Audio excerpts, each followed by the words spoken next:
I look at you and I see a great exhaustion. It is not a physical tiredness, though your body carries the weight of it. It is a tiredness of the soul. I see millions of men running in circles, running after women, running after approval, running after a gaze, a smile, a moment of validation. You are like a man who is thirsty, running toward a mirage in the desert.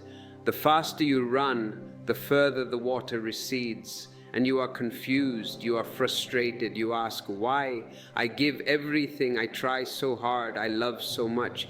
Let me stop you right there. You call this love? You have given it a beautiful name. You have wrapped your chains in golden paper and you call it a gift. But it is not love. It is attachment wearing a beautiful mask. And as long as you confuse attachment with love, you will remain a slave to the other, a slave to their mood, a slave to their attention. You are afraid that if you stop running, if you stop chasing, you will be left alone. You fear that if you drop the pursuit, the world will become cold and you will be lonely. But I tell you, the man who stops chasing does not become cold. He does not become lonely. He becomes magnetic. He becomes grounded. He becomes free. This conversation we are having today, it is not a lesson about women. If you think I am here to teach you how to get the woman, you have missed the point entirely. This is not about them. This is a lesson about your inner slavery. It is a lesson about the beggar that lives inside you, holding out a bowl, pleading for someone to drop a coin of affection into it. Before we go further into this surgery of the spirit, I want you to make a small movement, not a movement of the body, but of the will. If you are ready to drop the begging bowl, if you are ready to hear the truth that cuts before it heals, then signal your presence. Subscribe to this channel. It is not just a button, it is a declaration that you are tired of the lies and ready for the silence of truth. Join us, become a member of this energy field. When you click join, you are saying, I am ready to walk the path of fire. Do it now. Settle yourself and let us descend into the depths. When attachment drops, clarity appears. It is automatic. You do not have to force clarity. The moment the dust of your desperate running settles, you can see. And when clarity appears, life begins to flow toward you without effort. Note these words, without effort. In this talk, I will show you why attachment weakens you. It drains your blood, it makes your spine weak, and I will show you why awareness strengthens you. You will understand not just intellectually, but in your guts, why chasing creates suffering and why inner fullness creates attraction. But remember, this is not motivation. I am not here to pump you up. Motivation is cheap. It lasts for an hour. This is clarity. Clarity changes your very chemistry. When you see the truth of attachment, it drops naturally. You do not have to fight it. If you are holding a burning coal in your hand, do you have to use discipline to drop it? Do you have to read a book on how to drop hot coals? No. The moment you feel the burn, the moment you realize this is burning me, the hand opens, the coal falls, it is instant. You will gain freedom from this constant gnawing hunger for validation.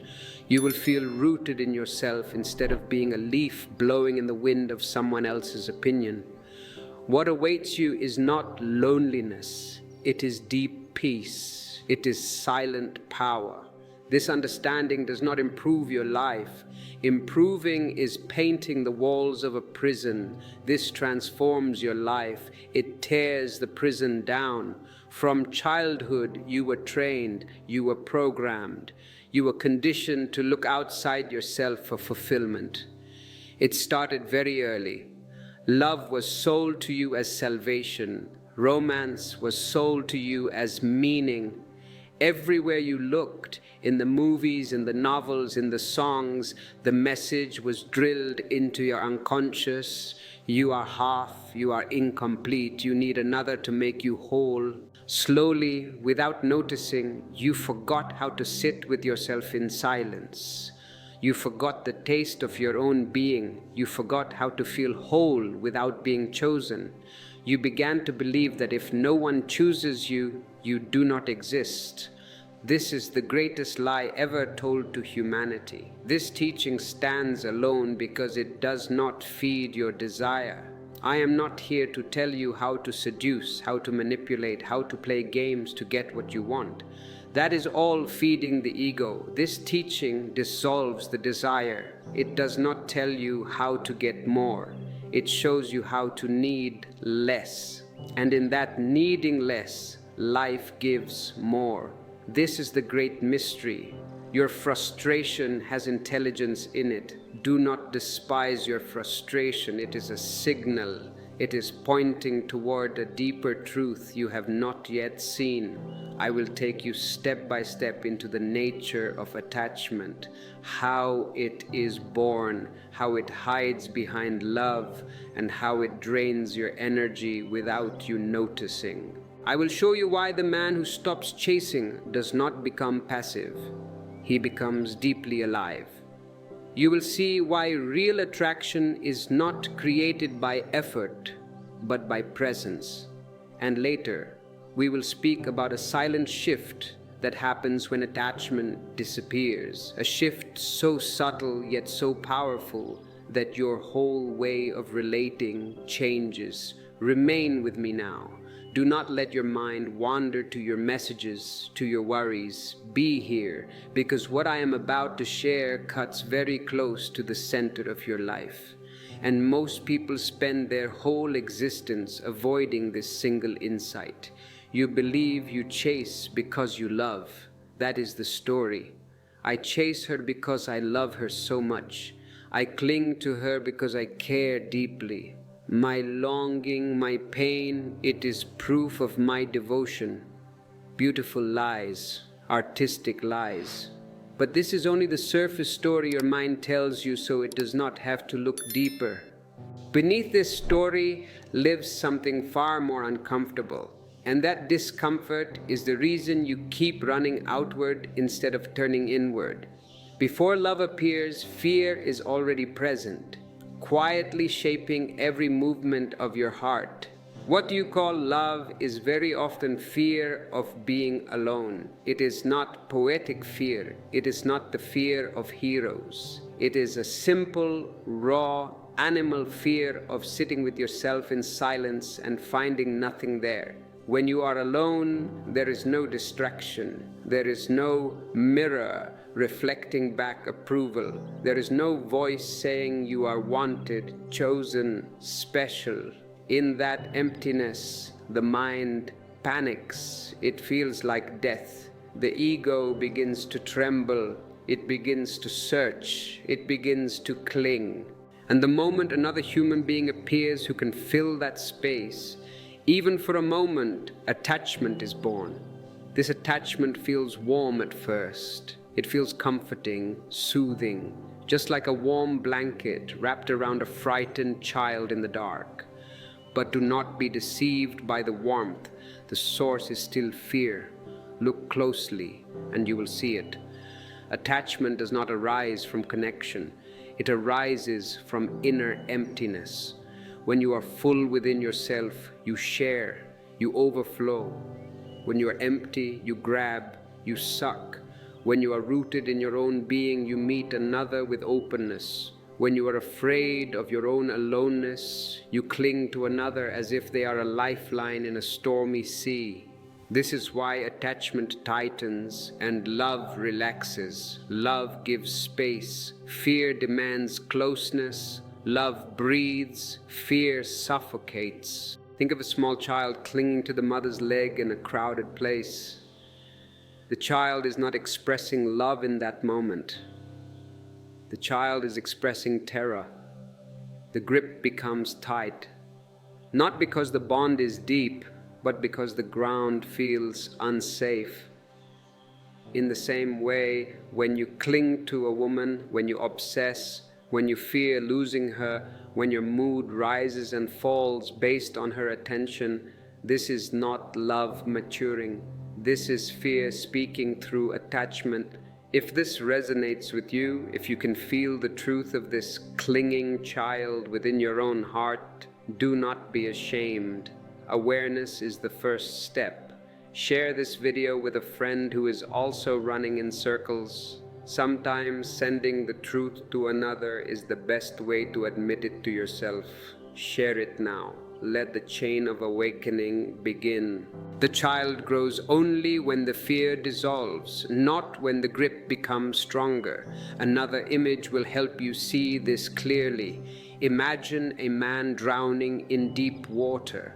In panic, he grabs another person nearby.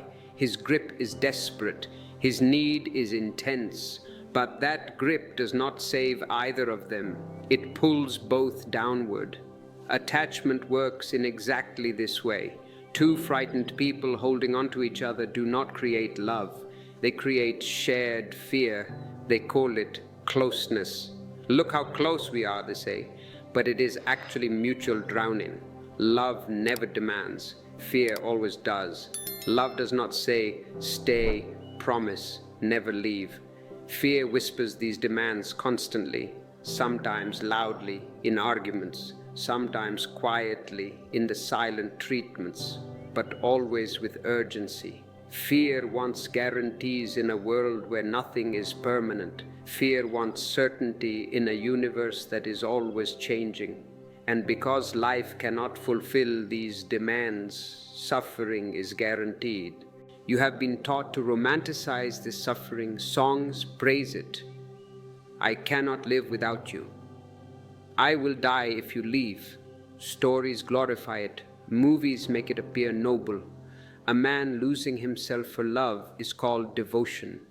A man becoming weak in attachment is called passion. But truth is not interested in your stories. Truth only shows you what is. And what is simple. Fear hides behind love when awareness is missing. Once this fear is seen clearly, something begins to loosen inside you. The grip softens, the urgency fades, not because you force it to stop, but because you understand it. Awareness is enough. When light enters a dark room, darkness does not fight back, it disappears. In the same way, when you see that attachment is fear, attachment loses its power over you. And when fear is exposed, the next layer reveals itself naturally. Something deeper than fear is waiting to be seen. Stay with this, because once fear is seen, another truth comes into focus. And this one may disturb you even more, not because it is complex, but because it is obvious and you have never been encouraged to look at it directly. Your chasing is not only personal, it is learned, it is trained, it has been carefully shaped in you long before you were old enough to question it. You did not invent this pattern, you inherited it. From the very beginning, you were taught that your worth depends on being chosen. Masculinity was quietly linked to conquest, to success with women, to being desired, admired, approved. No one sat you down and said this clearly, but it was everywhere around you, woven into jokes, stories, images, praise and shame. Slowly, subtly, it entered your nervous system and became part of how you see yourself. Notice how early it begins. A boy is teased if he is not attractive enough. He's praised if girls notice him. His value starts to float outside of himself. Later, movies teach him that pursuit is love, that persistence is romance, that winning someone over is noble. Songs repeat the same message again and again, that without love you are incomplete, that without being chosen, you are nothing. And nowhere in this training is inner silence taught. Nowhere are you shown how to sit with yourself without distraction. Nowhere are you told that your being is already enough. This conditioning works like training an animal with a bell. You know the experiment of Pavlov? He rings the bell, the dog salivates. The food is not there, but the dog reacts.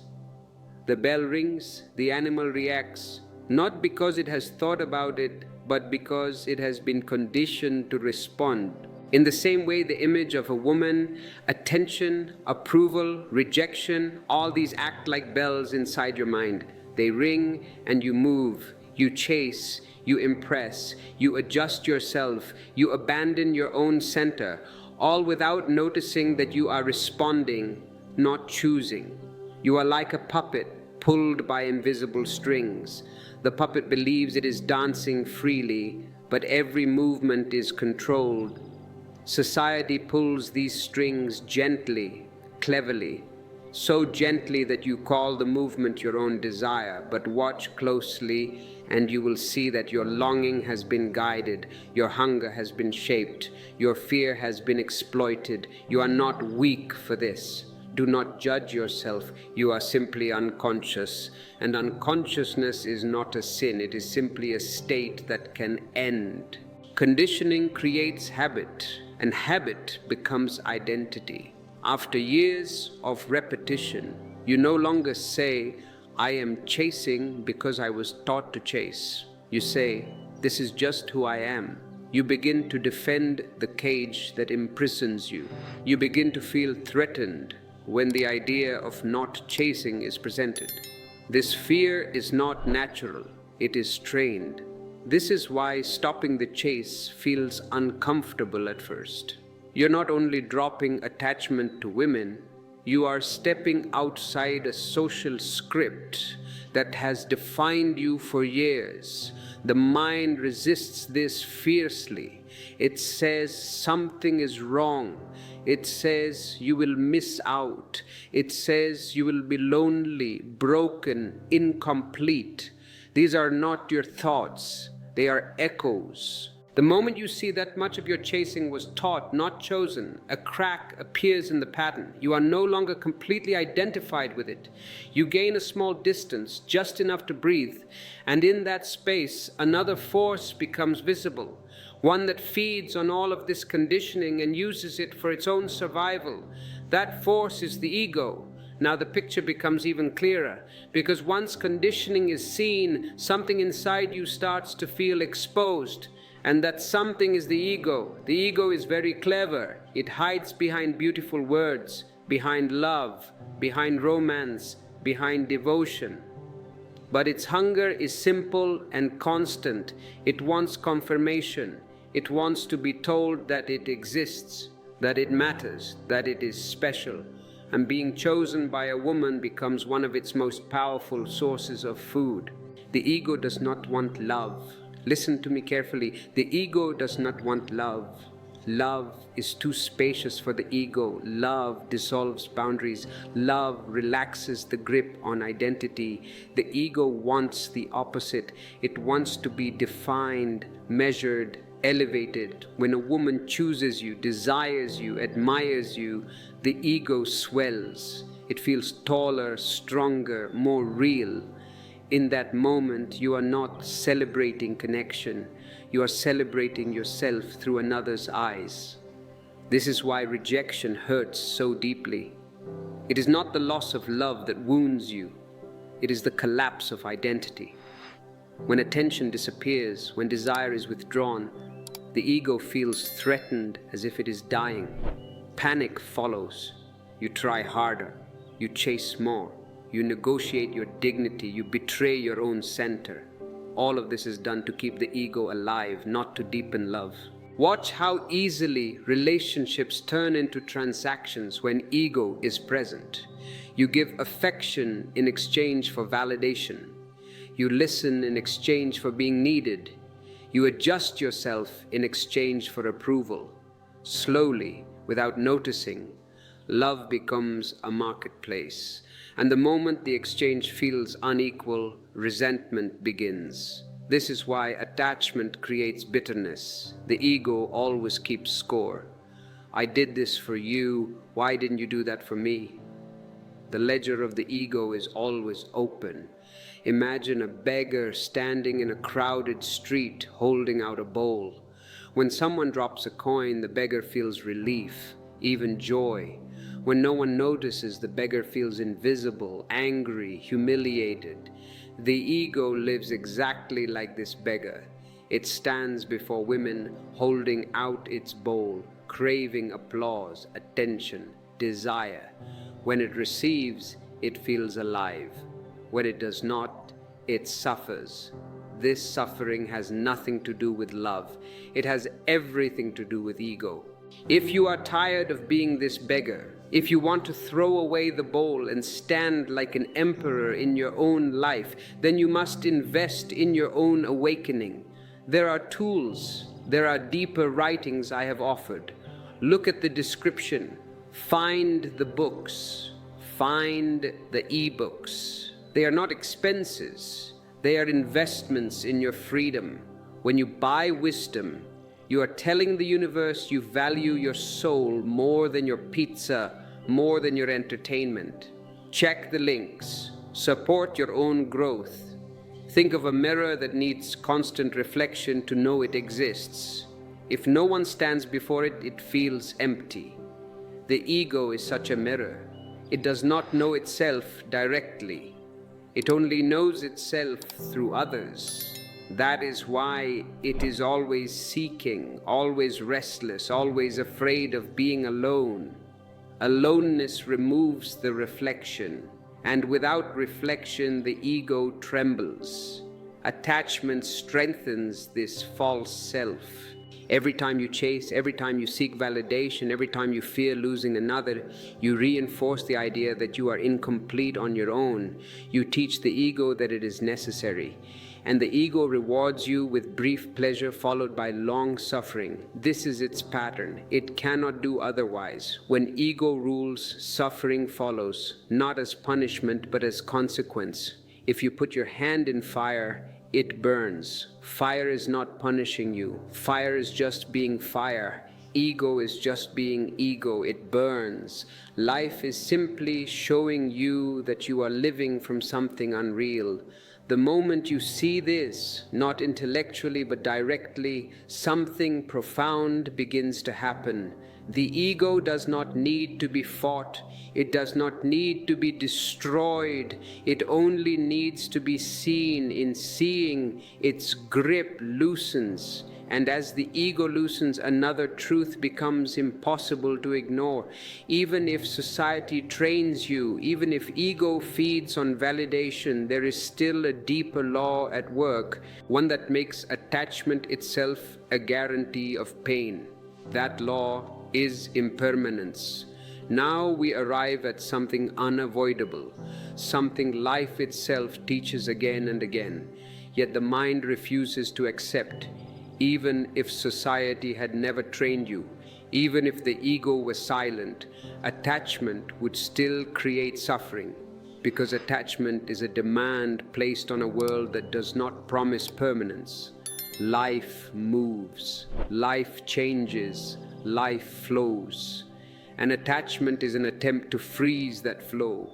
Everything in existence is changing. Bodies change, feelings change, desires change, people change, moments change. Nothing remains the same even for a single breath. Yet attachment demands exactly the opposite. It says, stay. It says, remain the same. It says, do not move, do not change, do not leave. This demand is impossible to fulfill, not because anyone is wrong, but because life does not work that way. When you attach, you resist impermanence, and resistance creates tension. Tension becomes fear, fear becomes control, and control slowly destroys intimacy. The more you try to hold someone tightly, the less space there is for love to breathe. You begin to watch, to doubt, to test, to protect yourself against imagined loss. The relationship becomes heavy, joy disappears, playfulness vanishes. What remains is anxiety disguised as care. Imagine holding sand in your hand. If your palm is open, the sand rests gently. If you close your fist tightly, the sand begins to slip through your fingers. The tighter you grip, the faster it escapes. Attachment works in exactly this way. The more you cling, the more fragile everything becomes. And when loss finally comes, as it always does in some form, the pain feels unbearable because you were fighting life itself. Try to cage the wind, build the strongest bars, the highest walls, the tightest locks. Still, the wind will not stay, not because it is rebellious, but because it is free by nature. Love is like the wind. The moment you try to possess it, it disappears. What remains is only the memory and the pain of trying to hold what was never meant to be owned. This is why attachment guarantees suffering. Not occasionally, not sometimes, always. You may experience moments of pleasure, moments of excitement, moments of comfort, but beneath them runs a current of fear. Fear of loss, fear of change, fear of being alone again. That fear poisons the sweetness.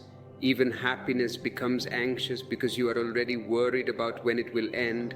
Life is not cruel, it is honest. It simply reflects back your misunderstanding. Attachment says, I want certainty in a world of movement. Awareness says, I see movement and I flow with it. One creates pain, the other creates peace. When this is seen deeply, not as philosophy, but as lived truth, a great shift begins. You stop blaming others. You stop blaming women for leaving, for changing, for not loving you enough. You stop blaming yourself for not being enough. You see that attachment itself is the root. And the moment the root is exposed to awareness, its grip weakens naturally. If attachment is the disease, awareness is the medicine. Not effort, not repression, not discipline, just clear seeing. And from this clarity, something extraordinary becomes possible. When chasing ends, not because you force it to end, but because understanding has dawned, something deeper than attachment starts to awaken within you. That awakening is where we move next. Now listen carefully, because this is the turning point where everything begins to move in the opposite direction. Up to now, your life energy has been flowing outward, leaking, constantly leaking through desire, expectation, imagination, and hope. You may not have noticed it, but your attention has been scattered, divided into 1,000 small movements toward others, toward approval, toward being seen. Chasing is not just a behavior, it is a direction, and that direction has been away from yourself. When you stop chasing, something very simple yet very profound happens. Your energy comes back home. It no longer runs outward looking for completion. It no longer rushes ahead of the present moment. It gathers, and when energy gathers, you feel strength without effort, calm without suppression, clarity without struggle. This is not something you do. This is something that happens when you stop doing what was draining you. Desire scatters attention. Every desire pulls you into the future. You imagine, you hope, you plan, you replay, you anticipate. Your body may be here, but your mind is elsewhere. Stillness gathers power because it brings you back into the now. And in the now, energy is not wasted, it is conserved. Presence replaces effort. You no longer need to push yourself into situations, conversations, performances. You simply are. And that being has weight, it has gravity. Think of a river that has been broken into many small streams, leaking into dry land, disappearing before it can reach the ocean. That is how most men live. Their energy is divided, wasted, lost in unnecessary movement. When the leaks are closed, when chasing ends, the river returns to its source. It becomes deep again, silent again, powerful again. Nothing new has been added, only loss has stopped. Or think of a lamp that is leaking oil. No matter how bright the flame once was, it cannot last. The light flickers, the flame weakens. But the moment the leak is sealed, the same lamp burns steadily, quietly, without drama. Your energy is like this oil. Chasing leaks it. Awareness preserves it. Inner fullness begins to emerge, not because you have gained something, but because you are no longer losing yourself. You start to feel grounded in your body, your breath deepens, your movements slow, your eyes become still. This is not discipline, this is relaxation. This is what happens when the nervous system is no longer in a state of constant reaching. Many men fear this moment. They think that if they stop chasing, they will become dull, passive, lifeless. The opposite is true. Chasing is exhausting. It keeps you tense. It keeps you restless. When it ends, life energy that was tied up in anxiety becomes available for awareness, creativity, joy, and simple presence. Energy gathered becomes presence, and presence is felt immediately by others, even though nothing has been said and nothing has been done. You are beginning to understand the mechanism, but understanding the mechanism is only the start. We must now look at what happens when this presence meets the world. We must look at the paradox of attraction. Why does the man who needs nothing suddenly find himself surrounded by everything? But do not misunderstand this yet. Presence becoming attractive is not the goal. That is another subtle trap. There is something more important waiting to be seen next. Something that changes how attraction itself is understood. Now something strange begins to happen, and it is strange only because you were taught the opposite your whole life. When you stop chasing, when energy gathers and settles inside you, people begin to feel you before you say anything. This is not magic. This is not technique. This is simply how life responds to stillness. Need repels, wholeness attracts, and the moment you are no longer hungry, you become nourishing. Understand this clearly. Attraction does not happen because you are trying to attract.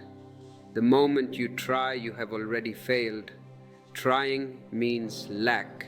Trying means effort born out of fear.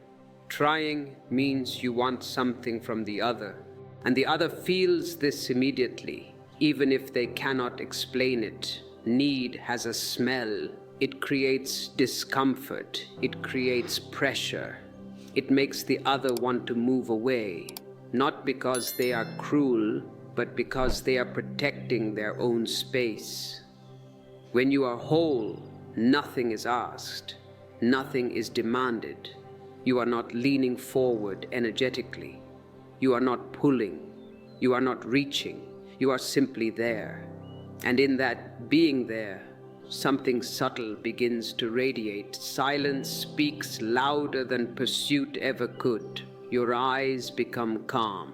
Your movements become slow and certain. Your words carry weight because they are not trying to convince. Mystery arises from centeredness. When you are constantly explaining yourself, proving yourself, chasing attention, there is no mystery left. You are exposed, exhausted, predictable. When you are rooted in yourself, when you do not rush to fill silence, when you are comfortable not being chosen, a depth appears. The other senses something unknown, something not easily accessible, something alive. Think of a flower. It does not call the bees, it does not send out invitations, it does not advertise itself, it does not chase, it simply blooms. And because it blooms fully, bees come, not out of obligation, not out of pity, but because life is drawn to life. Or think of the moon. It does not pull the ocean by effort. It simply exists in its fullness, and the tides respond. But here is where most men make a mistake. Listen closely, because this is where the spiritual ego enters through the back door. The moment they notice that presence attracts, they turn presence into a new strategy. They drop chasing only to start waiting. They stop running, but they start hoping. This is still attachment, just wearing a calmer face. Attraction then becomes the new goal, the new measurement, the new proof of worth. This is why I say clearly, attraction is a byproduct, not a purpose. The moment it becomes your purpose, presence is lost. You are back in the marketplace again, trading silence for outcomes, stillness for reward, and life withdraws once more. If you are listening to this and you feel that subtle shift, that desire to use this as a tactic, stop, breathe, catch yourself. This is the work. It is easy to understand intellectually, but to live it requires vigilance. If you appreciate this level of honesty, if you value a space where we do not feed your ego but dissolve it, express your gratitude. Use the super thanks feature below. It is a way to balance the energy. You receive truth, you give support.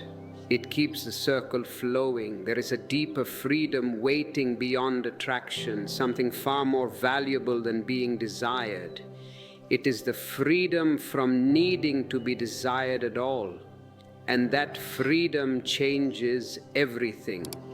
Now we come to a freedom that almost no one talks about, because society survives by keeping you deprived of it. This freedom is not dramatic. It does not announce itself loudly. It arrives quietly, like a deep exhale you did not know you were holding for years. When you stop chasing, when energy returns and presence settles, something fundamental breaks inside you. You are no longer living at the mercy of approval. Up to now, your sense of worth has been floating outside of you. It has depended on smiles, messages, attention, desire, response. You felt good when you were wanted. You felt small when you were ignored. Your inner state was constantly being adjusted by forces you did not control. This is not living. This is begging disguised as relationship. When validation is no longer needed, self-worth becomes internal. It is no longer something that rises and falls. It becomes a quiet ground beneath your feet. You do not feel superior. You do not feel inferior. You simply feel settled.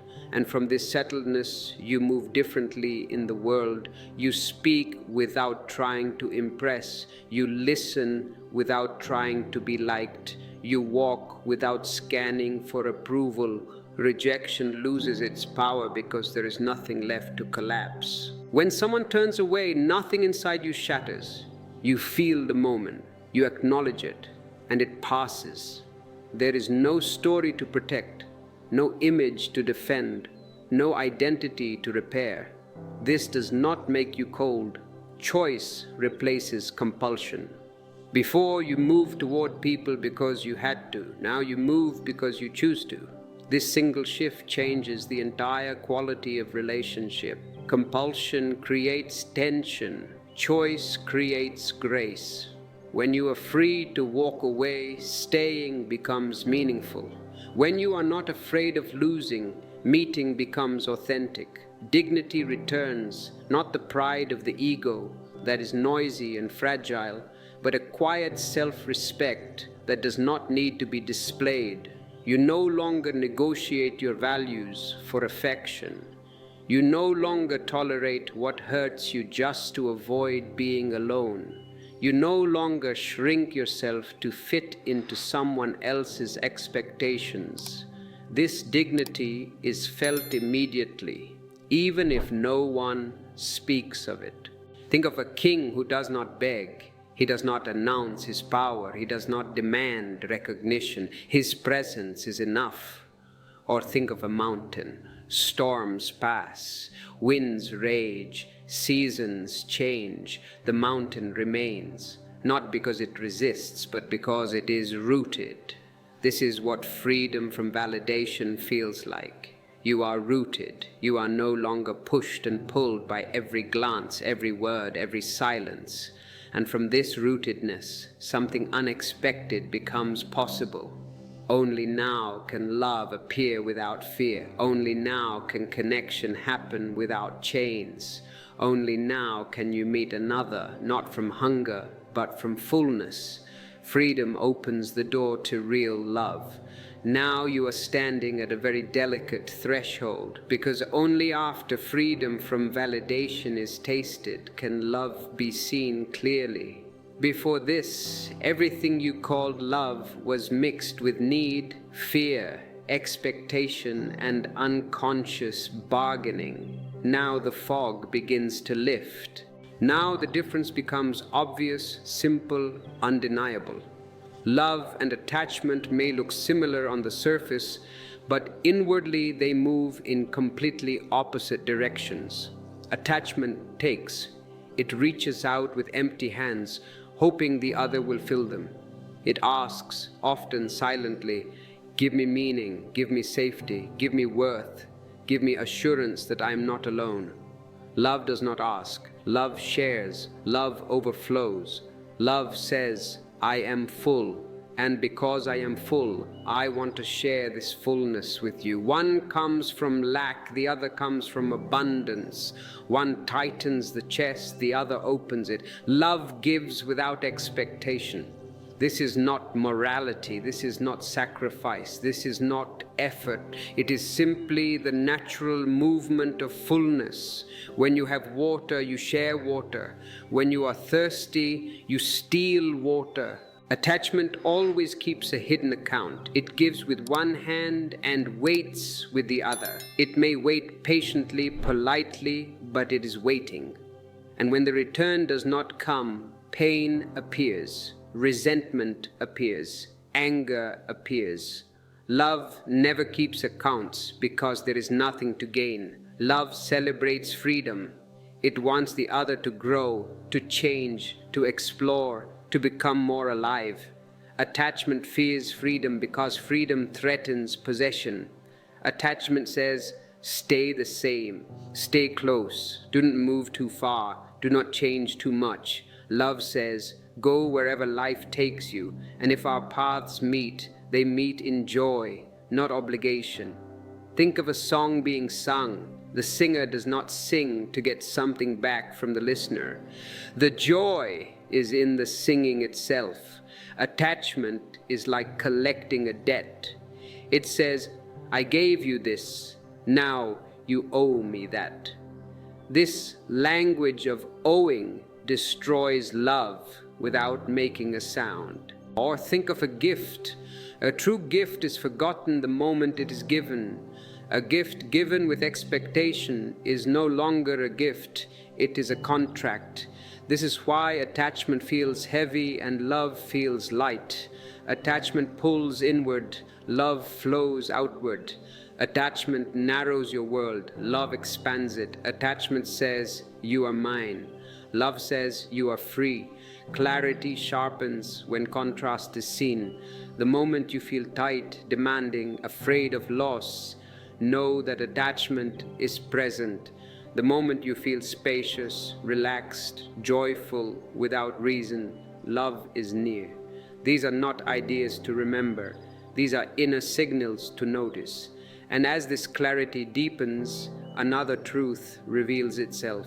One that explains why so many relationships lose their spark, their playfulness, their aliveness over time. We must now look at how attachment quietly kills romance itself. Now look closely, because this is where many people become confused and blame the wrong things. They say romance fades because time passes, because familiarity grows, because life becomes routine.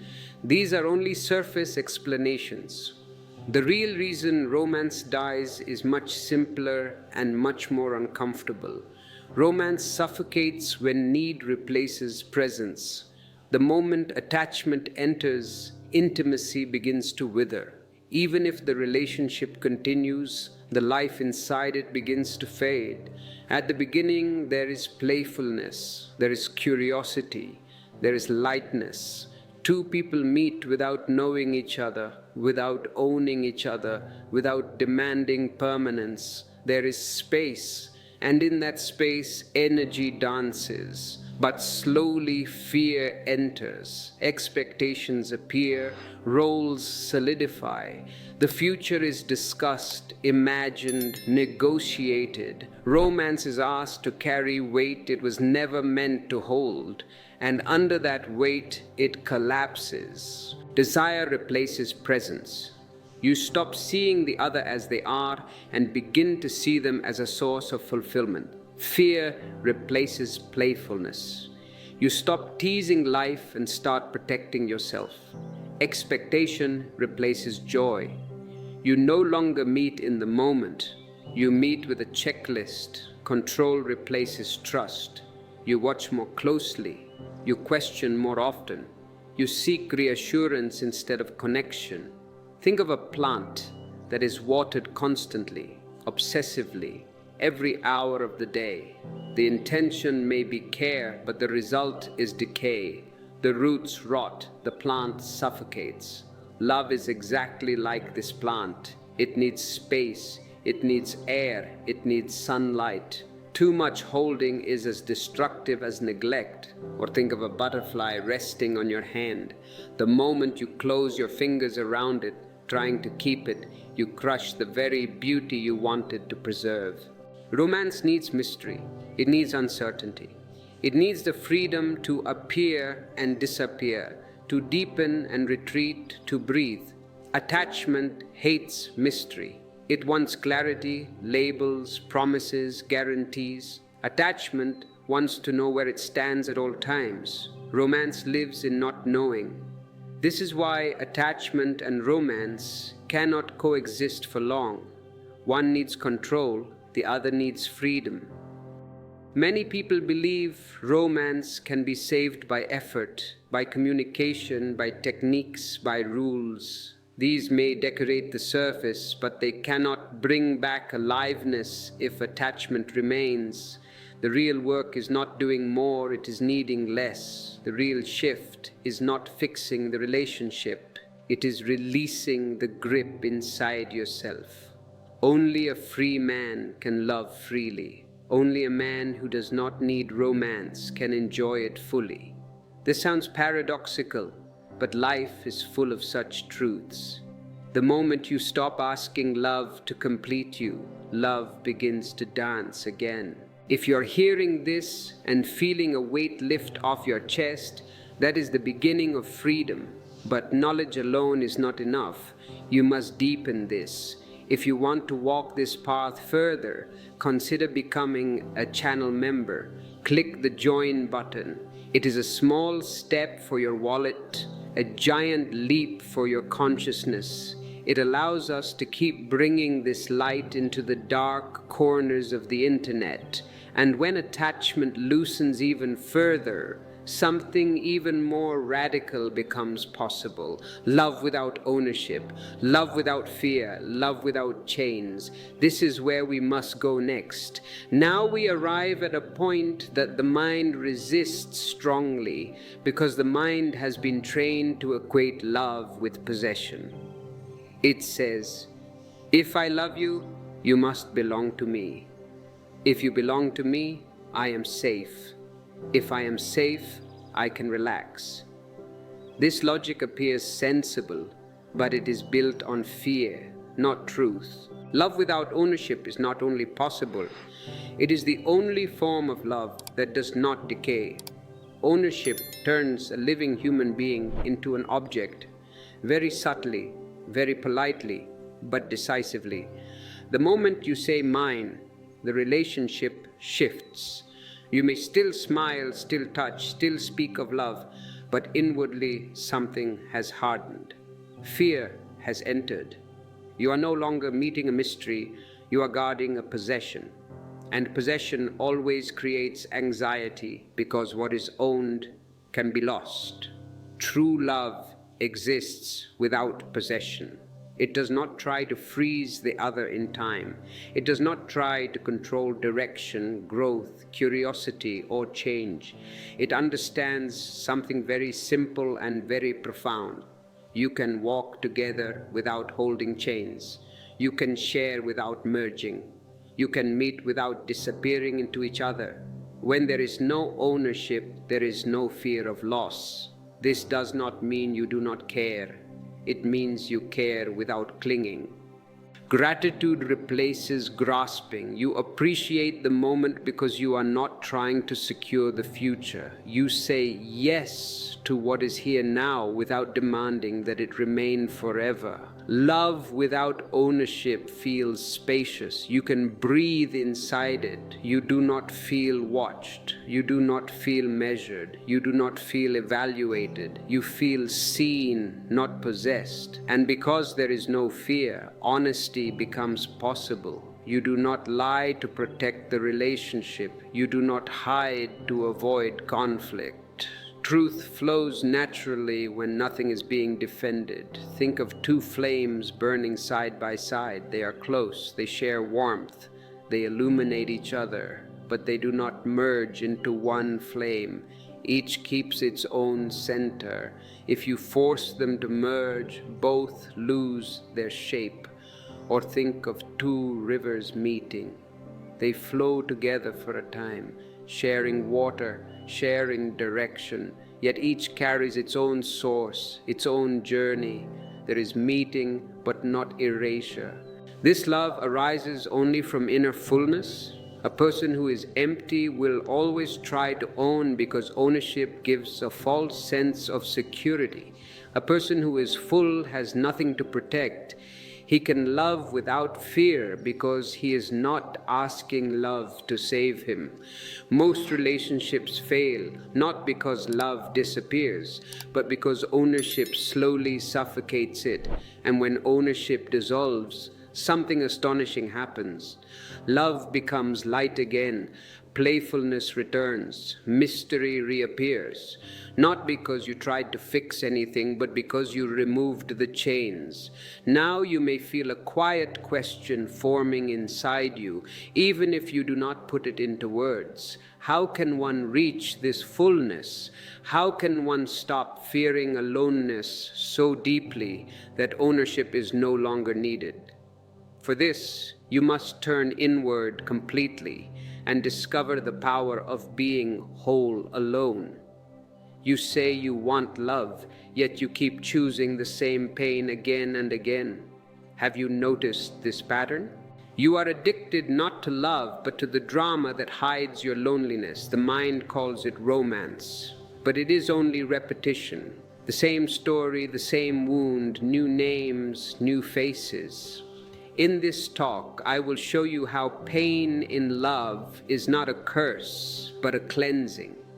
How heartbreak is not the destruction of love, but its beginning. You will understand why you attract the same patterns, why love seems to hurt, and how to transform pain into awakening. You will not learn how to protect yourself from love. You will learn how to love so deeply that no one can hurt you again. Because when you become love itself, there is no one left to wound. I have seen many who come to me broken, trembling, carrying the ashes of love in their hands. They ask, why does love hurt so much? And I tell them love has never hurt anyone. What hurts is your illusion of what love should be. You wanted someone to complete you. You did not want to face your own emptiness, but emptiness is not your enemy. It is the space where love is born. Once you stop escaping yourself, the pain will turn into light. In this discourse, we will explore what love truly is beyond the games of the mind, beyond possession and fear. I will speak about why we are drawn again and again to those who wound us, how the pain of love becomes the most sacred mirror, and how, when you allow it, heartbreak can awaken you to the deepest silence within. We will go step by step from the illusion of love to the understanding of love, to finally becoming love itself. Do not expect quick comfort here. Expect truth. Do not expect lessons on how to avoid pain. Expect to see that pain itself is grace. And before this talk ends, you will not only understand why love hurts, you will feel why it was always worth it. You have been hurt in love, and in that hurt, you've learned more about yourself than in all the smiles and promises that came before. Pain is a strange teacher. It doesn't knock politely. It enters like a storm. It tears down what's false and leaves you naked before your own truth. Most people try to run from that storm. They hide in distraction, in another person, in another fantasy of being saved. But you cannot run from what lives within you. The pain you feel is not punishment, it's revelation, it's life showing you what was never real to begin with. Here's something most people completely miss. The heart doesn't break because of love. It breaks because of everything that was not love. The expectation, the clinging, the belief that someone else should complete you. Love itself is too vast to break. Only the illusion around it can shatter. And when that illusion breaks, you call it heartbreak. But what if heartbreak was actually the beginning of seeing clearly? Let me tell you a story. Once a disciple came to me weeping. "Master," he said, "she left me. I loved her with all my heart and she walked away. What will I do now?" I looked at him and smiled gently. "She never left you," I said. "She only stepped aside so you could finally see yourself." At first he didn't understand. He thought I was mocking his pain. But as the silence grew between us, something in him began to settle. He realized that all his love had been reaching outward, never inward. The woman was just the surface. The real meeting had not yet begun, the meeting with himself. Pain is intelligence. It speaks the language of truth. When you feel pain, life is trying to tell you something. It's showing you where you've gone blind, where you've mistaken dependency for devotion, possession for passion. And yet, what do we do when pain arises? We resist. We tighten our fists around the past. We keep reopening the wound, hoping that somehow it will heal by holding it closed. But pain doesn't dissolve through resistance. It dissolves through awareness. The moment you look at your suffering, without trying to escape it, something shifts. It's like turning on a light in a dark room. The shadows don't have to be chased away. They disappear on their own. Think of your heart as a cup. When it cracks, you think it's ruined, but the crack is where the light enters. The very thing you curse becomes the opening through which understanding pours in. Without the crack, no light. Without the heartbreak, no awakening. That's the paradox of love. It hurts you only to make you real. It breaks you only to make space for what's true. You see, love isn't kind to the false. It doesn't care about your comfort. It cares about your awakening. When you say, "Love hurt me," what you really mean is, love destroyed the lies I built around myself. The ego calls it pain. The soul calls it freedom. So when you sit with your heartbreak tonight, don't try to fix it. Don't try to heal it. Just breathe. Let it ache. Let it burn away what isn't real. Because this pain, this raw, unfiltered ache, is the proof that you've loved deeply enough to touch truth. And once truth has touched you, you can never go back to sleep again. And once you stop calling the wound your enemy, something miraculous begins. You start to heal, not from love, but through love. Here's something most people never realize until life forces them to see it. Every person you love is a mirror. They do not come into your life by coincidence, and they do not wound you by mistake. They appear exactly when you are ready to see a part of yourself that you have been unwilling to face. The lover who abandons you shows you your fear of being alone. The partner who betrays you reveals how deeply you still betray yourself. The friend who disappoints you exposes the expectations you hide behind kindness. Every encounter is a reflection. And until you understand this, you will keep breaking the same mirror again and again, blaming its cracks for your own blindness. When I look at human relationships, I see millions of people trying to polish the mirror, changing partners, changing appearances, changing words, while refusing to clean the dust that is inside of them. The mirror on the wall is not the problem. The dust within your mind is. You can replace the mirror 1,000 times, but until you wipe away that inner dust of fear, doubt, and longing, every reflection will distort. The same way you will see rejection where there is truth, betrayal where there is freedom, and loss where there is only transformation. The other is never responsible for your suffering. They only magnify what was already there, quietly sleeping inside you, waiting to be seen.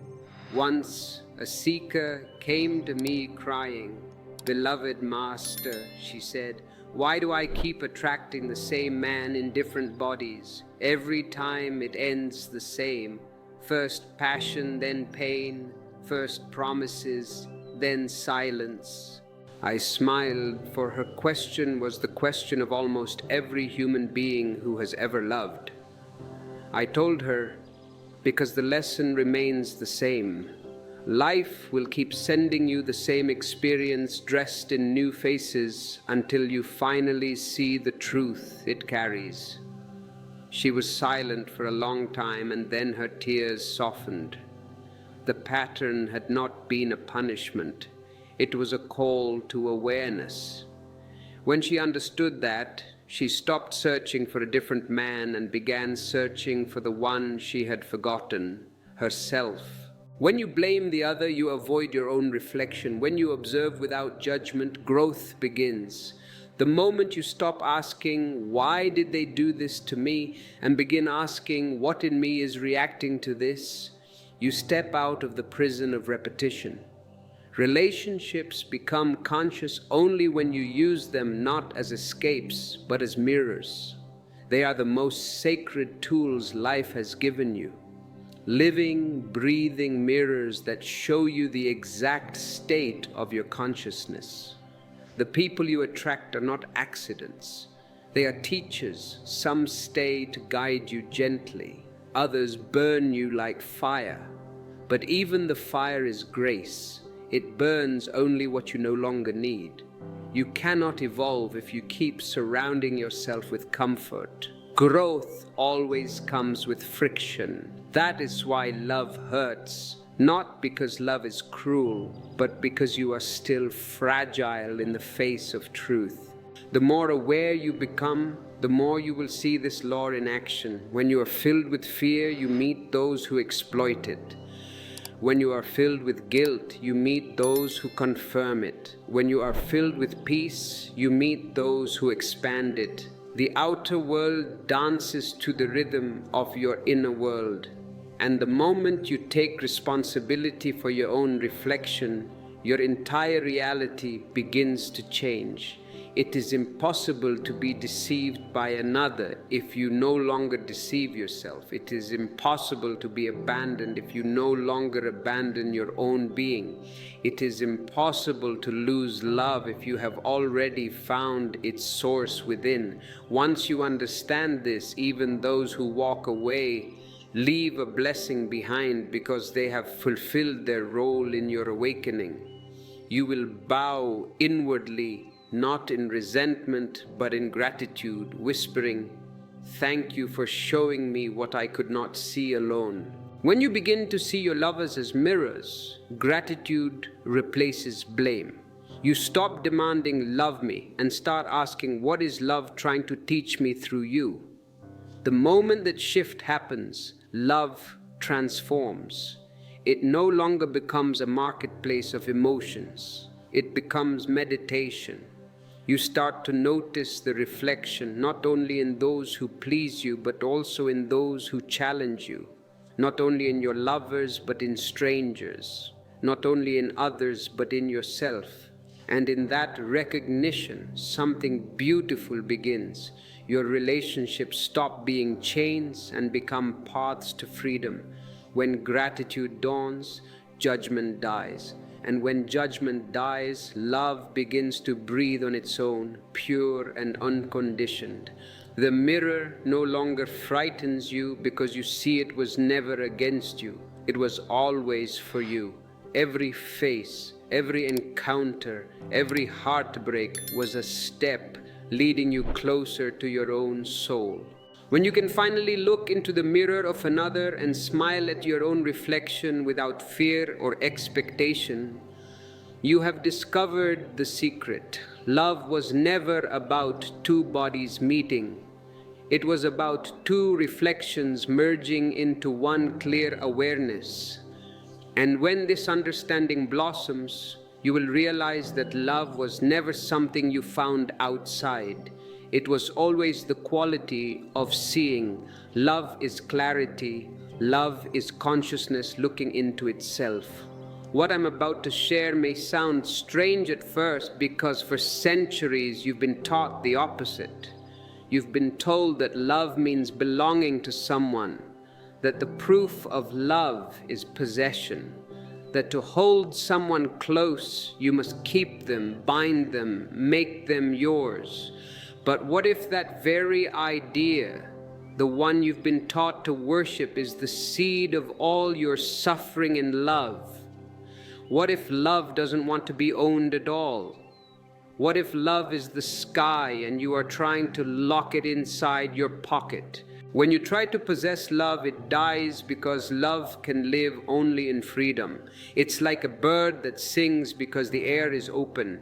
Cage the bird and you kill the song. Even if you keep the bird, possessiveness always comes from fear. Fear of losing the one you love. Fear of being replaced. Fear of standing alone in your own silence. That fear whispers, "Hold tighter." But love never whispers that way. Fear says mine, love says free. The moment you call a person mine, you have turned them into a possession. And a possession is not alive. It is an object in the mind's museum, labeled and claimed. And you start to protect the label instead of cherishing the life within it. You start to guard the relationship like property, forgetting that the very guarding builds walls, and behind walls, love suffocates. When you truly love, you never say, "You belong to me." You say, "We belong to existence." You do not claim, you celebrate. There was once a man who loved a nightingale for its song. Every evening it would sit on his window and fill the darkness with music so beautiful that even the stars seemed to pause to listen. But one night, fear entered his heart. What if it flies away? What if it sings for another? So the next morning he caught the bird and locked it in a golden cage. He promised to keep it safe, to feed it, to love it forever. But that night the music was gone. The bird sat silently, its eyes dim, its wings folded. The man still had the bird, but he had lost the song. This is what happens to your love when you cage it with control. You keep the form, but the life has fled. When you possess, you do not love the person. You love the certainty they give you. But certainty is dead. It never changes, never dances, never surprises. Love is alive only when it's uncertain. It thrives in the unknown. The very beauty of love lies in the fact that it can disappear at any moment. That's why it keeps you awake, tender, grateful. The mind wants guarantees, but love offers no contracts. It says, Be here now, not because you must, but because you choose to. When both people understand this, love becomes sacred, effortless, weightless. But you see, the ego cannot tolerate uncertainty. It calls it danger, but it's not danger, it's life itself. So the ego begins to create rules, promises, expectations, boundaries, all in the name of safety, all in the name of love. And then you wake up one morning wondering why the fire has gone out, why what was once wild now feels heavy and tired. It's because love cannot breathe under ownership. When you stop trying to hold love, it starts holding you. When you stop demanding loyalty, you discover presence. Presence is the purest fragrance of love. It means being with another person so totally that time disappears. It means meeting them each moment as if you've never known them before. Because truly, you haven't. They are new. You are new. The moment is new. Presence doesn't ask, will you stay? It simply asks, are you here now? Because if you are here, really here, there is no need for fear. The future disappears, and with it, the anxiety of loss. Only this breath, this touch, this silence remains. When two people are truly present with one another, love becomes meditation. You can sit in silence together, and the silence speaks more than words ever could. You can look into each other's eyes, and you'll see not a person, but infinity reflected back. Presence doesn't try to change the other, it accepts them as they are. And that acceptance becomes transformation. Presence allows love to breathe naturally, like the ocean's tide, flowing in, flowing out, without resistance, without control. The mind, of course, will fight this, it will whisper, but what if they leave? And I say, let them, if that is where their journey leads. Because if love is true, it will never leave you. It will only change its form. When you trust love enough to let it go, you make space for it to return freely. And if it doesn't return, then it was never love. It was fear wearing the mask of desire. If you are brave enough to let go, if you are brave enough to test this truth in your own life, then you are ready for the deeper work. I have spoken about this in my books on Tantra and awareness. If you want to understand the mechanics of this freedom, check the description, buy the ebooks, read them, absorb them. Ignorance is free, but it costs you your happiness. Wisdom has a price, but it gives you your soul back. So let this be your meditation. Sit with your lover as if you are sitting with existence itself, unpredictable, beautiful, and beyond control. Do not try to capture them in memory. Meet them anew in every heartbeat. If you can do this, you will never again fall in love. Falling means losing balance, means clinging to another to steady yourself. Instead, you will rise in love, rising into awareness, rising into freedom, rising into the simple joy of being with another without needing them to complete you. And when love becomes presence, not possession, you will know what I mean when I say two people can hold hands and still be free. Now we move into the most sacred alchemy of all, the turning of pain into understanding. The moment when the wound that once burned you becomes the very fire that lights your way. Pain is not here to destroy you. It is here to wake you from your sleep. Every heartbreak, every tear, every silent night where you stared into the dark wondering why, all of it was a secret invitation. Life was saying, come closer, stop running. There is something I want you to see. But you did not want to see. You wanted comfort, not clarity. You wanted healing without awareness. And that is why pain stayed, because it was still waiting for you to listen. Pain is a teacher that does not speak in words. It teaches through experience, through endings, through absence. It strips away the layers of illusion that you have built around yourself. Illusions of control, of permanence, of ownership. When love leaves, it does not take anything real with it. It only takes away your dreams of what you thought life should be. And in that emptiness, in that vast space where the story collapses, something profound begins to emerge. Understanding. But understanding is not born from avoidance. It is born when you sit quietly with your pain and let it burn without resistance. Most people cannot do this. They distract themselves.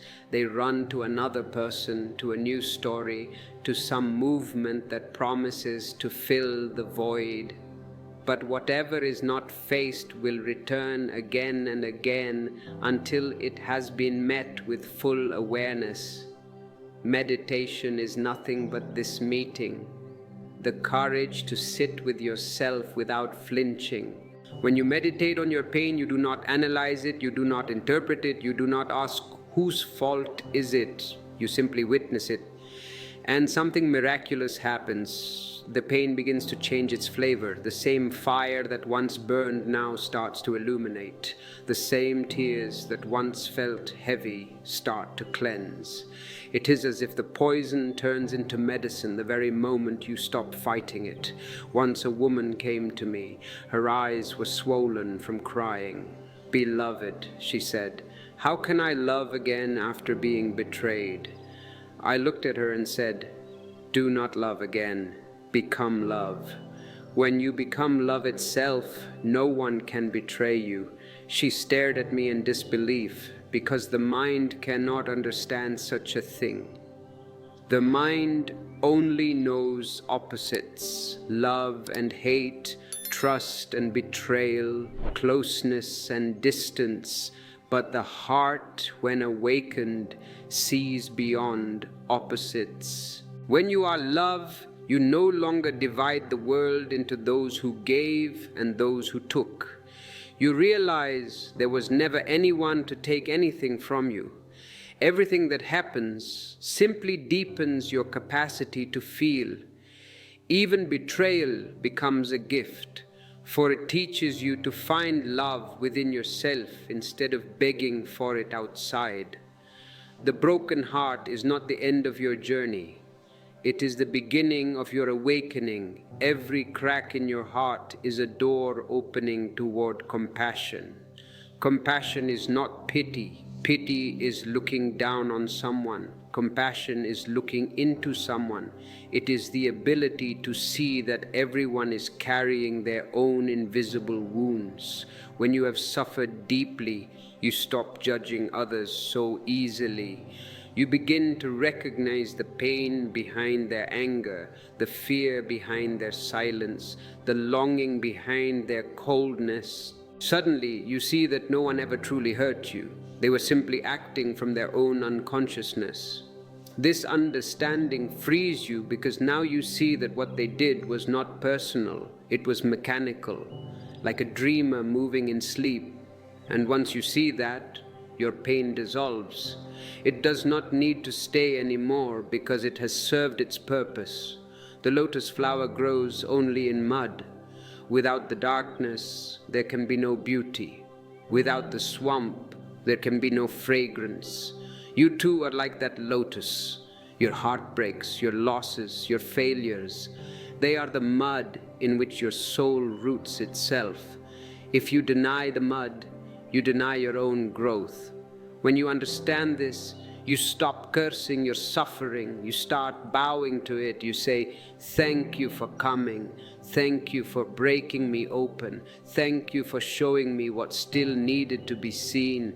This gratitude is the sign that transformation has begun. And what does this transformation look like? You begin to smile again, but this time your smile carries the taste of wisdom. You love again, but this time your love does not cling. You cry again, but this time your tears are not of despair. They are of release. You start to notice beauty everywhere in the smallest things. The rustle of leaves, the warmth of sunlight, the quiet hum of life moving through you. The world has not changed. You have. Pain has polished your eyes until they see clearly. When pain turns into understanding, understanding turns into compassion, and compassion turns into love. Not the love that wants something in return, but the love that simply radiates. It doesn't ask, it doesn't demand, it doesn't even choose. It just is. And that is the highest state of being. When you reach this space, heartbreak no longer frightens you. You will not run from it again. You will open your arms to it and say, "Come, my teacher," because now you know it refines your soul. Once you taste this alchemy, once you see how awareness transforms suffering into gold, you begin to trust life completely. You stop asking, "Why is this happening to me?" and start whispering, "What is this trying to teach me?" That small change in perspective turns every wound into wisdom, every ending into a beginning, and then, even in pain, there is peace. Not the peace of absence, but the peace of understanding. When you can sit in the middle of your suffering and still see beauty. When you can feel your pain and still remain open. When you can look at the one who hurt you and feel gratitude instead of bitterness. That is when you have truly learned what love is. It's not something you find, it's something that remains when everything false has fallen away. And from that silence, from that clarity, love begins to bloom again. Not the love of need, but the love of being. If you are feeling the depth of this alchemy, if you are feeling the fire of this truth, do not keep it to yourself. The algorithm does not understand the soul. It only understands interaction. Like this video.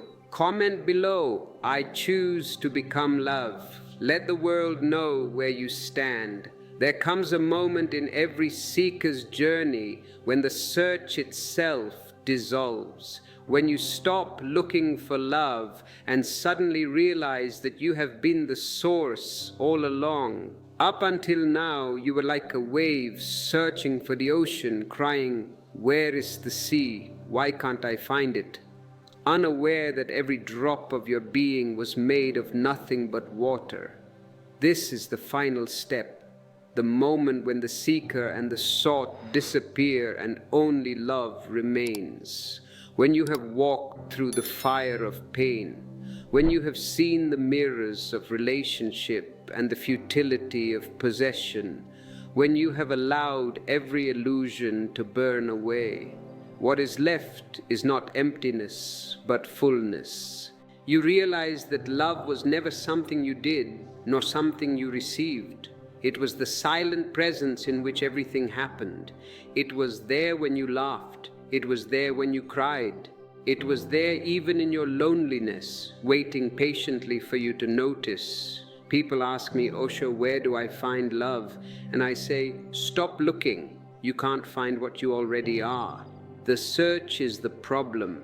The very idea that love exists somewhere outside creates the separation that causes your pain. The moment you stop searching, the distance collapses. Love was not missing, only your awareness of it was. When the mind becomes silent, even for a single moment, love overflows like a spring that was hidden beneath stones of thought and fear. It doesn't have a direction. It flows in all directions. It doesn't need an object. It becomes a state of being. You begin to see love not as a feeling towards someone, but as the very substance of your existence. When you breathe, it is love breathing through you. When you look, it is love seeing itself through your eyes. The same life that moves through the trees, the rivers, and the stars is moving through you. And when you feel this directly, not as an idea, not as philosophy, but as experience, You understand that no one can give or take love away from you again. They can only awaken or mirror what was already there. The one who hurt you was a messenger, not a thief. They arrived to remind you of your own capacity to feel, your own depth of being. Without them, perhaps you would have remained asleep a little longer. So even those who wounded you deserve your gratitude, for they brought you closer to yourself. There's an old story of a man who spent his life searching for God. He traveled across deserts, climbed mountains, prayed in temples, sat with saints, yet peace never came. Finally, exhausted and old, he sat under a tree by a river and began to cry. "I have searched everywhere," he said, "and I cannot find you." And from the stillness around him came a whisper, "But I have been here all along, inside the one who searches." In that moment, he laughed through his tears. That laughter was enlightenment. That laughter was love recognizing itself. When you become love itself, there is no more clinging, no more fear, no more need to define what you are. You move through the world with the ease of wind passing through trees, touching everything, holding nothing. You can be with someone and yet not lose your freedom. You can walk alone and yet never feel lonely. You can give everything and yet feel untouched, because what you are giving is infinite. You become like the sun, shining not because someone asks it to, but because that's its nature. The sun does not decide who deserves its warmth. It simply gives. The flower does not bloom for applause, it simply blooms. And in the same way, when you realize your nature as love, your very presence becomes a blessing to everyone around you, even to those who do not understand you, even to those who hate you, because you are no longer reacting to them. You are radiating from yourself. This is what I mean when I say, in realizing love, you realize God. But don't think of God as a person sitting somewhere in the clouds. That is a childish idea. Think of it as the essence that breathes in everything. When your love expands without condition, you begin to feel that essence everywhere. In the cry of a child, in the sound of rain, in the eyes of a stranger, in the silence between words. You feel a deep connectedness with all that exists. You stop asking who loves me and start asking how can I live as love itself. That shift is liberation. That is awakening. And then a new kind of relationship becomes possible. Not between two beggars asking for emotional crumbs, but between two overflowing hearts that meet in abundance. In such a union, no one uses or depends on the other. Both simply share their joy. There is no demand, no fear, no bargain. It is a dance, two whole beings moving in rhythm, but free to move apart when the music changes. Love that comes from being loved can never hurt you because it doesn't seek to possess. It only seeks to celebrate. And so, as I look at you, I want you to remember this. Love was never lost.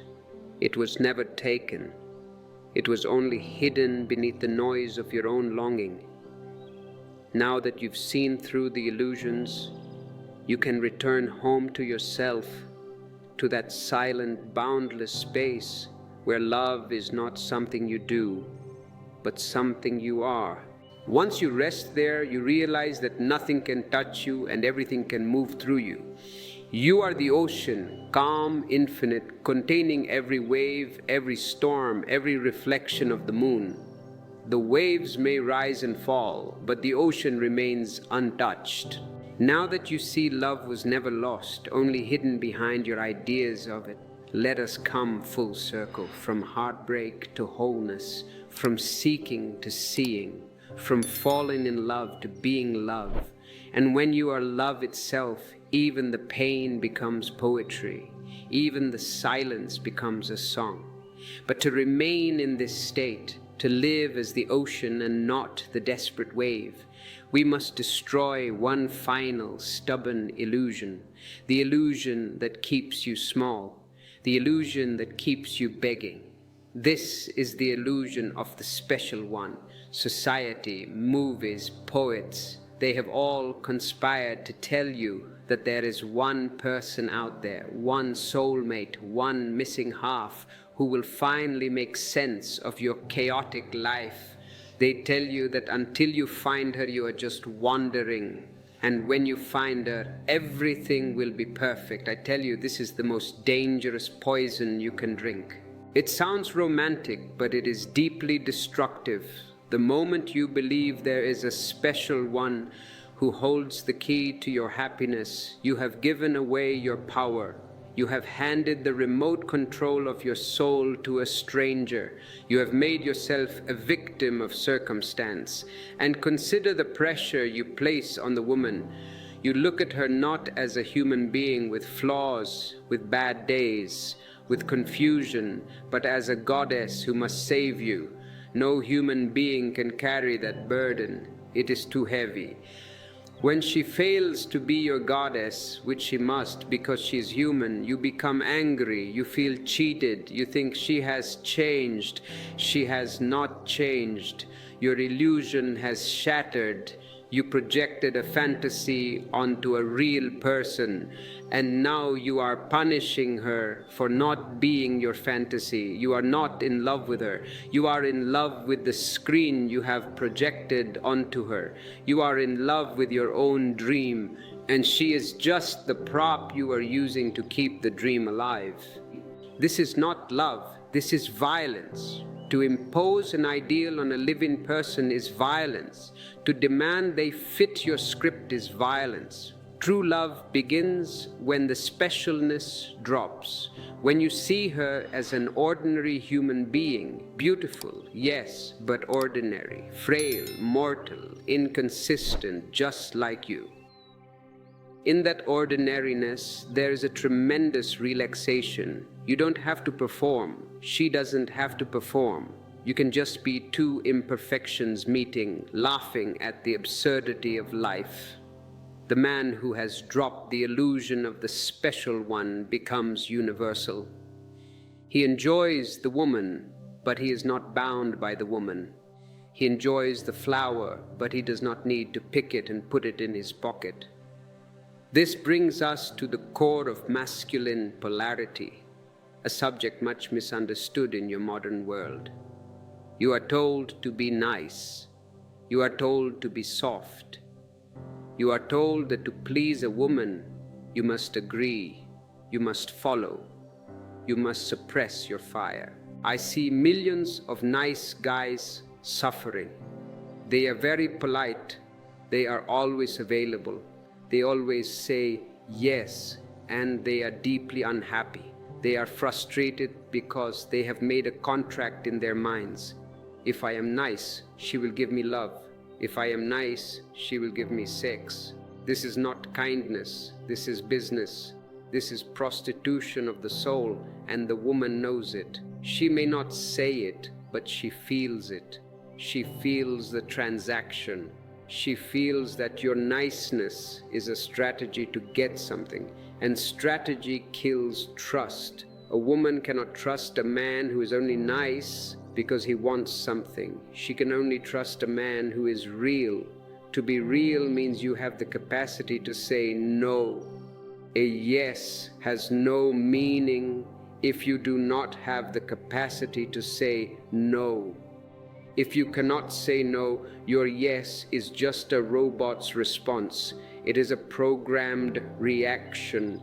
The man who is free of attachment is dangerous. I use the word dangerous in a beautiful way. He is dangerous because he cannot be manipulated. He cannot be blackmailed by tears, by silence, by withdrawal of affection. He stands in his own truth. If he wants to give, he gives totally. If he wants to withdraw, he withdraws totally. He is not lukewarm. He is fire.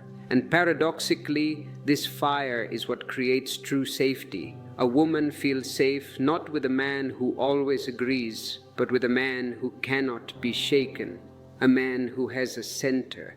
If you are shaking with every wind that blows, how can she rest her head on your shoulder? She will feel the trembling. To find this center, you must stop being a beggar for sex. This is the deepest chain on the masculine energy. Your biology is driving you, pushing you, making you run after the feminine. There is nothing wrong with biology, but if you remain only biological, you remain an animal. You do not become a conscious man. Most men are using women to discharge their own tension. They call it making love, but it is often just using the other body as a relief mechanism. And because you need this relief, you are afraid to lose the source of it. When you bring meditation into your sexuality, everything changes.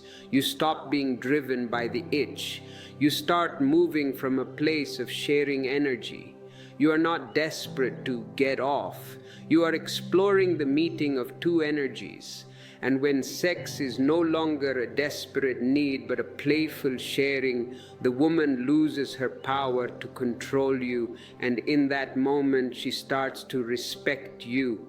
She respects you because you are free. Freedom is the highest value, higher than love, because love without freedom is just a beautiful cage.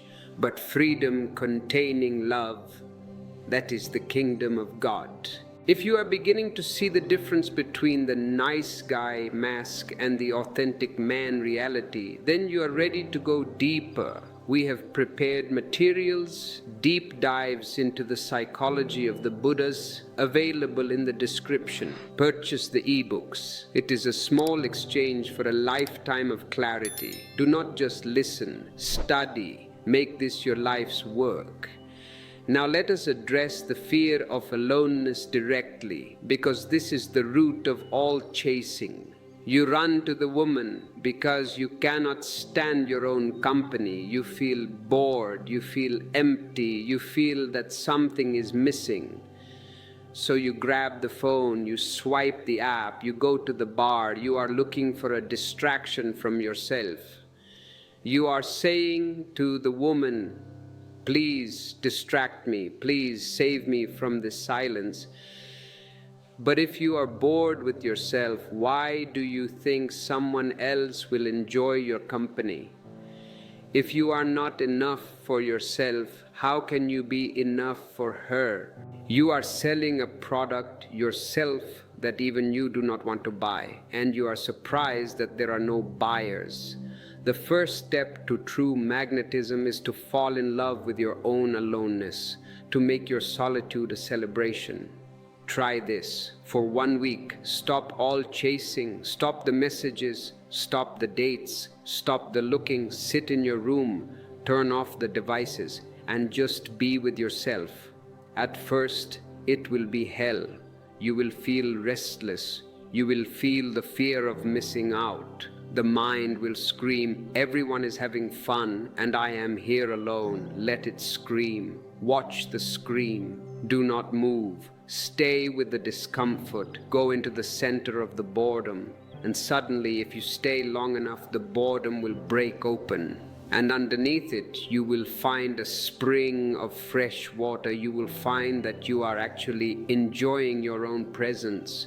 You will find that you have a universe inside you. When a man enjoys his own company, he becomes a magnet. Why? Because he is not taking energy from the room. He is bringing energy into the room. He walks into a party and he is not looking around with hungry eyes asking, who will like me? Who will validate me? He is already full. He is just there to share his fullness. He is having a love affair with existence itself. And people, especially women, are drawn to this fullness. They want to be near the fire. They want to know, what is his secret? Why is he so happy without a reason? The secret is simple. He has stopped begging. He has become the emperor. An emperor does not chase. An emperor attracts. An emperor sits on his throne, which is his own center, and allows the world to come to him. If the world comes, good. If the world does not come, good. The emperor is content in his sovereignty.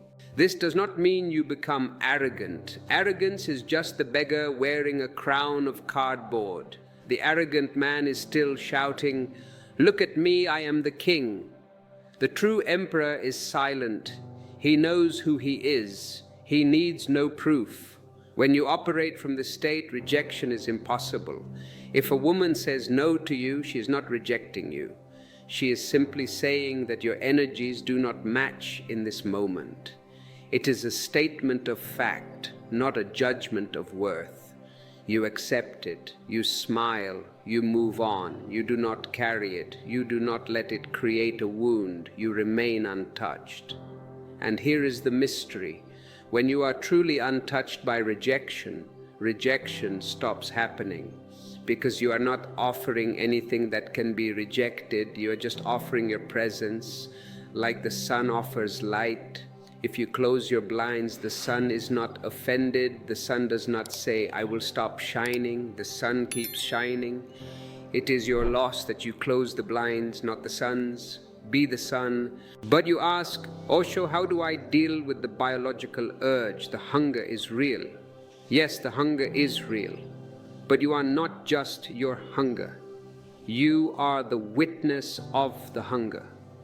When the urge arises, instead of acting on it immediately, instead of rushing to satisfy it, watch it. Close your eyes. Feel the energy pulsing in your body.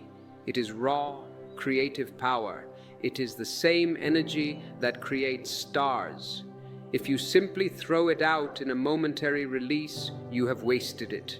If you contain it, if you watch it, if you breathe through it, that sexual energy begins to rise. It moves upwards. It transforms. It becomes creativity. It becomes intelligence. It becomes charisma. The man who is constantly discharging his energy is dull. He has no glow. The man who has learned the alchemy of energy, who can contain his fire without repressing it, he glows. He has an aura. And this aura is more attractive than any pickup line, more attractive than any gym body. It is the light of a master. You have spent your whole life trying to master women. I say to you, master yourself. The woman is not the puzzle. You are the puzzle. When you solve the puzzle of your own being, all other puzzles are solved. Relationships become simple. They become playful. They lose the heaviness of life and death. You can play with a woman like two children playing in the sand. You build a castle together. It is beautiful. You put flowers on it, and then the tide comes and washes it away. You do not cry. You laugh. You clap your hands. You say, "Look, the ocean has taken it back." And you move on to build something else. This is the spirit of a conscious relationship, to build, to love, to dance, and to let go. But you stand over the ruined sandcastle and weep. You try to hold back the ocean with your hands. You are ridiculous. Wake up. The ocean is not your enemy. The ocean is you. If you are finding value in this, if you are feeling the chains loosening, then support this channel. Click the join button. Become a pillar of this temple. Your contribution ensures that this voice continues to speak against the madness of the world. It is a small gesture, but it carries great weight. And share this video. Share it with the men in your life who are drowning.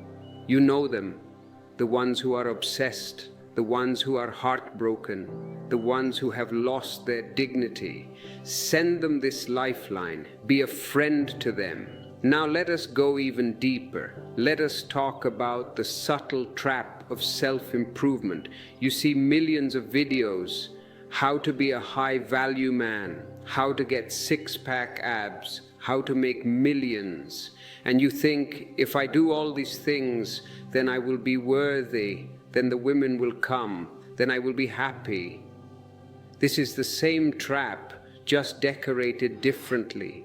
You are still operating from the belief that you are not enough as you are. You are trying to add things to yourself to make yourself valuable. You are treating yourself like a car. If I paint it red, if I put new tires, if I put a bigger engine, then someone will buy it. You are not a commodity. You are a divine being. You do not need to improve yourself. You need to remember yourself. Improvement is from the outside. Remembrance is from the inside. A rose does not try to improve itself to become a lotus. A rose is perfectly a rose. If it tries to be a lotus, it will become a plastic flower. It will be fake. I see so many men trying to be alpha. They are acting.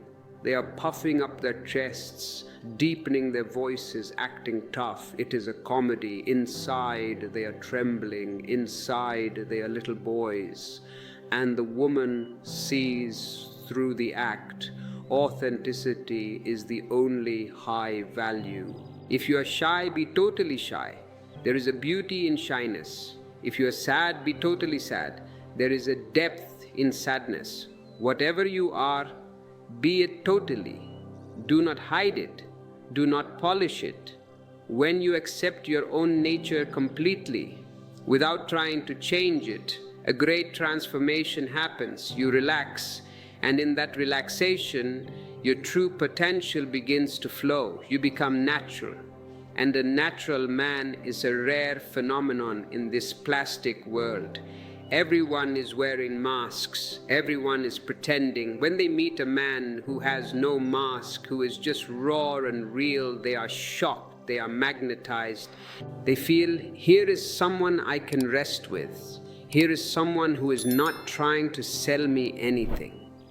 Drop the project of fixing yourself.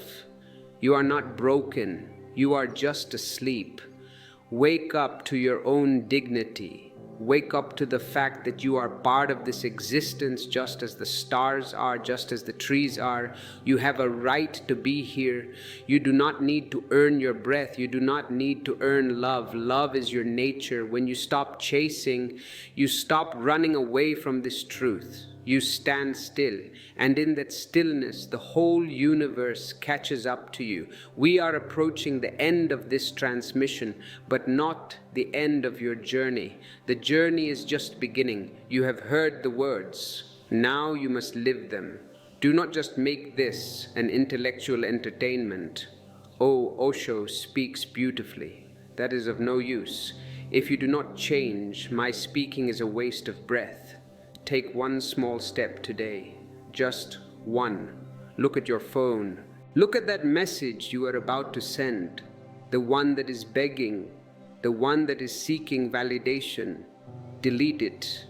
Put the phone down, close your eyes, take a deep breath, and feel the freedom of not sending it. Feel the power of keeping your energy inside. Smile. You have just broken a chain. You have just taken the first step toward the Emperor's throne. I want you to write in the comments, I am enough. It is a small phrase, but if you write it with intention, it becomes a mantra. It becomes a vow. I am enough. Declare it to the world. Declare it to yourself. And when you say I am enough, do not say it as a consolation. Do not say it because you have failed to get what you wanted. Say it because you have realized that what you wanted was small and what you are is vast. You were chasing a drop of water while you were standing in the middle of the ocean. This is the hilarity of your situation. This is the cosmic joke. You are the emperor crying for a penny. When this realization hits you, really hits you, laughter arises. Not the laughter of ridicule, but the laughter of relief. You laugh at your own foolishness. You laugh at the years you spent running, worrying, calculating, strategizing, and in that laughter the last chains of attachment shatter. Now, let us speak about the difference between loneliness and aloneness. This is crucial because your fear of loneliness is the whip that drives you to the woman. Loneliness is a state of poverty. It means you are missing the other. You are looking at the empty chair, the empty bed, and you are feeling a gap. You are focused on the absence. Loneliness says, I am incomplete without her. It is a dark, cold hole that you try to fill with noise, with people, with alcohol, with romance. Aloneness is a state of richness. It means you are present with yourself. You are so full of your own being that there is no space for anyone else to fill. You are not missing the other, you are enjoying the self. Loneliness is negative, aloneness is positive. Loneliness is sickness, aloneness is health. The man who chases is running from loneliness. The man who attracts is resting in aloneness. When you are in a state of aloneness, you can still be with a woman. In fact, you can be with her far more beautifully than before. Why? Because you are not using her as a drug. You are not using her to cover up your wound. When two people meet in loneliness, it is not love. It is a mutual pact to distract each other from the darkness. It is, I will scratch your back if you scratch mine. But sooner or later, the distraction fails, the darkness returns, and then you blame the other. When two people meet in aloneness, it is a meeting of two peaks. It is two solitudes greeting each other. There is no need, there is only overflow. I have so much joy, I want to pour it onto you.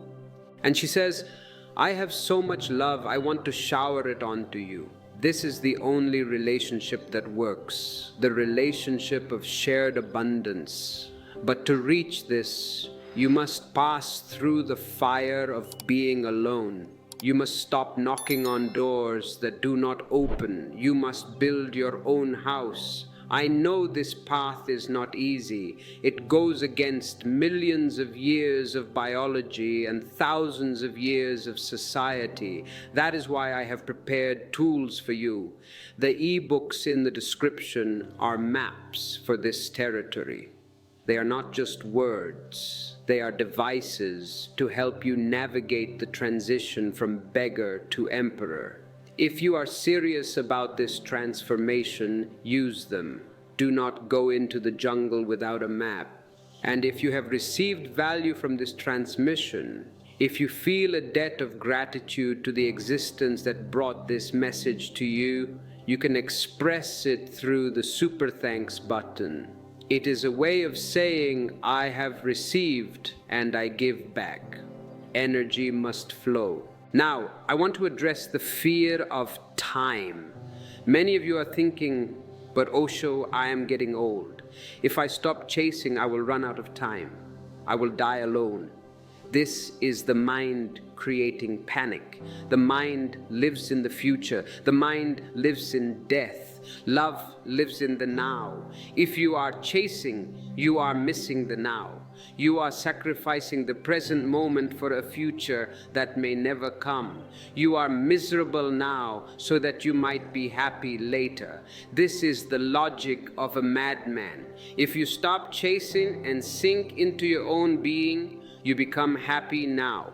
And a happy man does not worry about time. A happy man does not worry about death. He is so alive in this moment that this moment becomes eternity.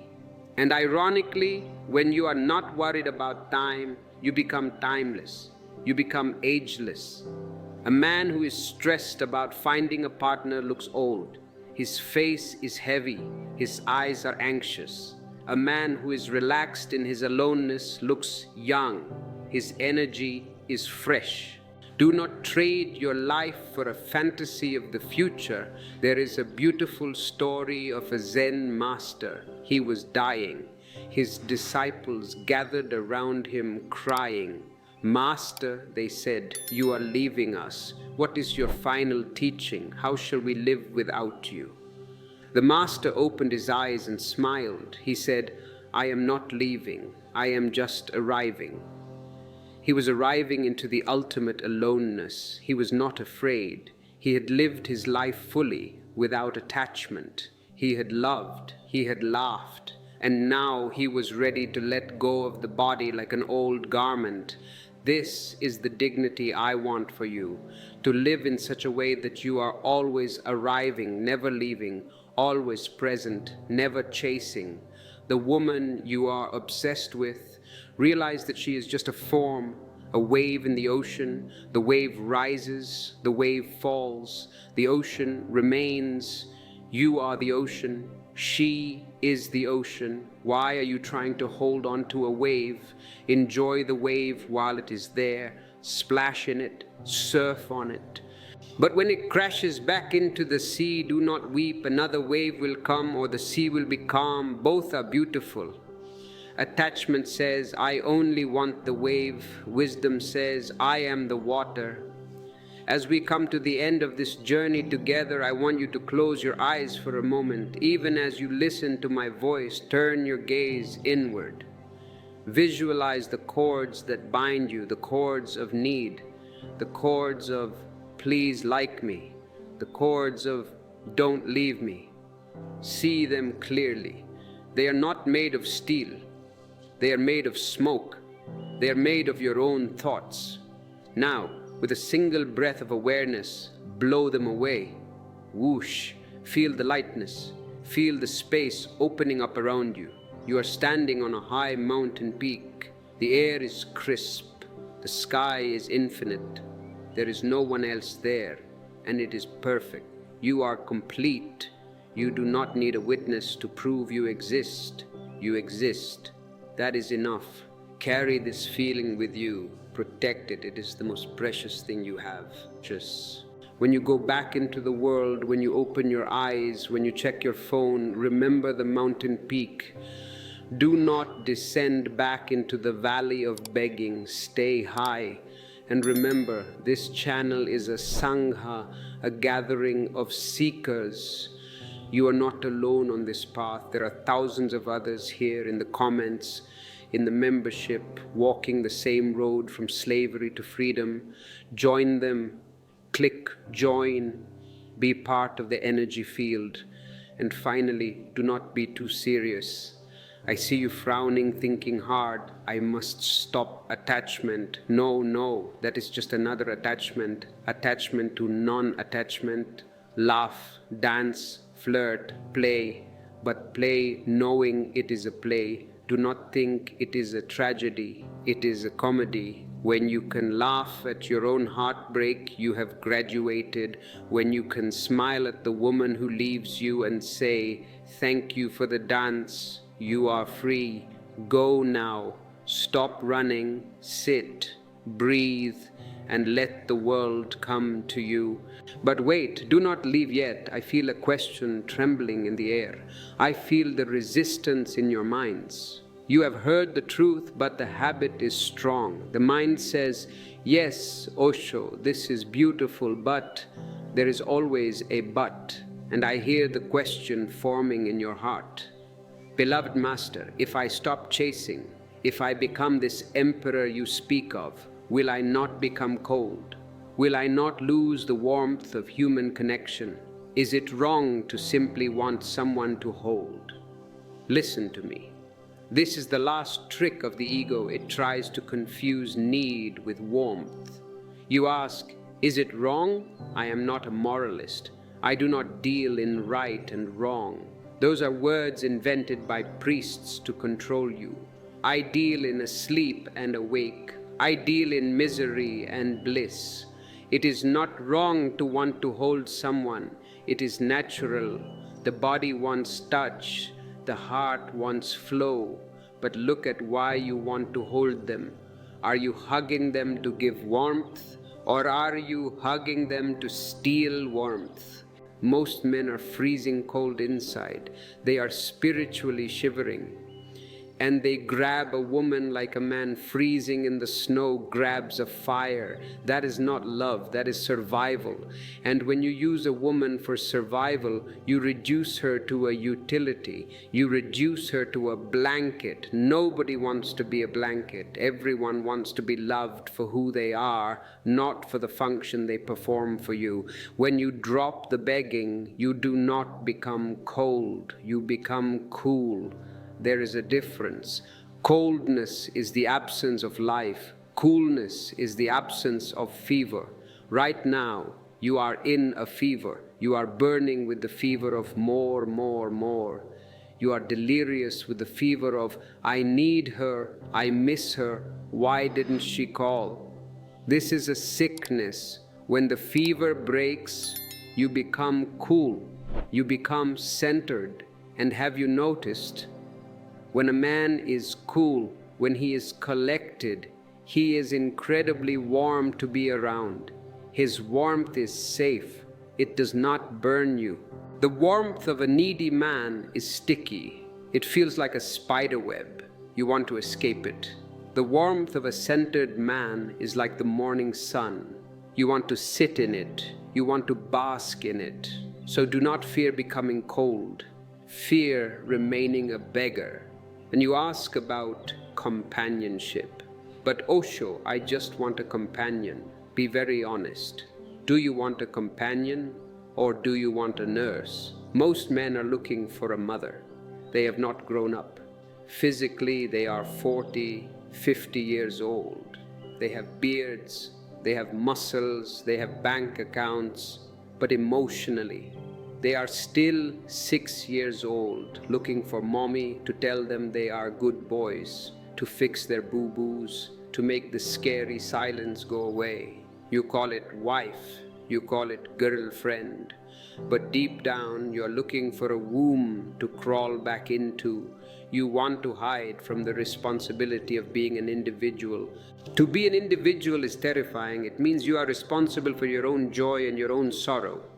You cannot blame anyone. If you are miserable, it is your doing. If you are happy, it is your doing. The man who is looking for a nurse cannot love. He can only depend. And dependency creates hatred. Note this, whatever you depend on, you will eventually hate, because dependency makes you feel weak. It makes you feel enslaved. And no one can love their slave driver. So you will say, I love her. But deeper down, you will resent her power over you. You will resent that your happiness is in her hands. And you will try to control her to minimize that risk. This is the hell you live in. I am offering you the key out of this hell. The key is throw away the crutches. Yes, your legs are weak. You have used crutches, relationships, validation, chasing for so long that your spiritual muscles have atrophied. When you first throw away the crutches, you will fall. You will crawl. It will hurt. You will say, Osho, you took my crutches and now I am bleeding. Good, bleed, but do not pick up the crutches again. Stand up, tremble, shake, but stand on your own 2 feet.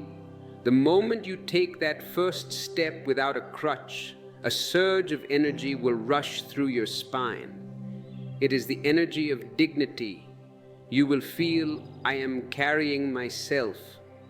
And a man who carries himself carries the world. There is a magnetism in a man who needs nothing. I'm not saying he rejects everything. No, he welcomes everything. If a woman comes, he welcomes her like a queen. He offers her his heart, his body, his joy. But if she leaves, he does not collapse. He closes the door gently and returns to his meditation. He does not chase her down the street screaming, my life is over. His life is never over because his life is not in the hands of others. His life is rooted in existence. This is the shift from personality to individuality. Personality is what you show to the world. It is the mask. It is the nice guy. It is the seducer. It is the act. Personality requires constant maintenance. You have to polish it, rehearse it, check it in the mirror of other people's eyes. Individuality is what you are when no one is watching. It is your raw nature. The chaser is obsessed with personality. Does she like my personality? Did I say the right joke? Do I look cool? The emperor rests in individuality. He does not care if he looks cool, he is. And here is the secret that pickup artists and dating gurus will never tell you because they do not know it. Women fall in love with individuality, but they settle for personality. If you offer them a fake personality, they might accept it for a while. They might settle, but they will never deeply, wildly love you because they cannot touch you. They are hugging a mask. But if you offer them your naked individuality, even if it is rough, even if it is unpolished, they will be shaken, they will be moved, because real calls to real. To find this individuality, you have to risk being disliked. This is the price of admission. You have to be willing to be misunderstood. You have to be willing to be called selfish, cold, arrogant. Society will call you these things because society wants you to be a sheep. A sheep is easy to control. A sheep buys things to feel better. A sheep votes for who he is told to vote for. A sheep marries out of fear. A lion cannot be controlled. When you stop chasing, you roar, and the roar frightens the sheep, but it wakes up the lionesses. Do you want a sheep or a lioness? If you want a sheep, keep chasing, keep playing games, keep being a nice guy. You will find a nice frightened sheep to chew grass with you until you die. If you want a lioness, you must become a lion. And a lion does not beg. A lion does not ask permission to be. If you are feeling the roar rising in your throat, do not suppress it. Let it out. And if you want to support the den where lions are made, become a member of this channel. Click join. It is a tribe of those who refuse to be sheep. And consider the energy of money. I mention this because it is connected. How you treat women is often how you treat money. You chase it, you worry about it, you hoard it, you fear losing it. And because of this fear, money runs away from you. Or if it comes, it brings no joy. The emperor relates to money the same way he relates to women, with detachment and playfulness. He works, he creates, but he does not cling. And because he flows, abundance flows. Everything is energy, love is energy, money is energy, attention is energy. When you are blocked by neediness, you block the flow of all energy. You are like a kinked hose. Nothing can get through. Unkink the hose. Relax. Stop gripping so tight.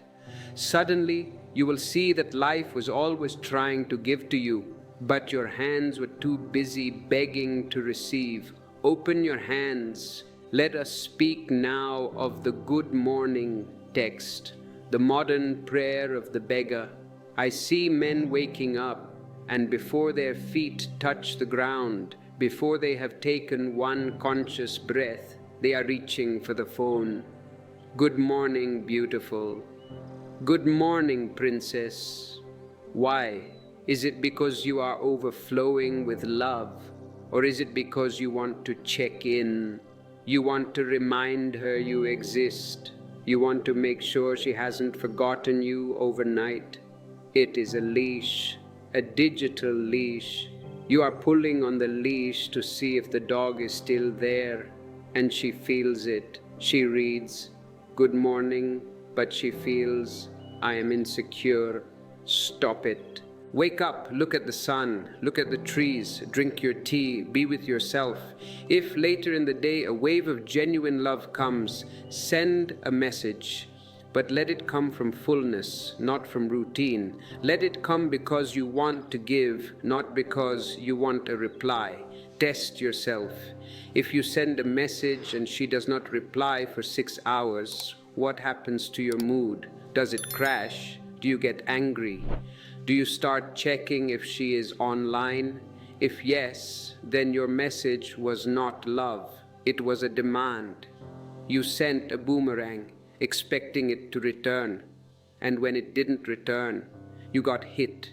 Send an arrow, not a boomerang. Shoot it and forget it. If she replies, beautiful. If she does not, beautiful. You have already enjoyed the act of sending. The account is closed.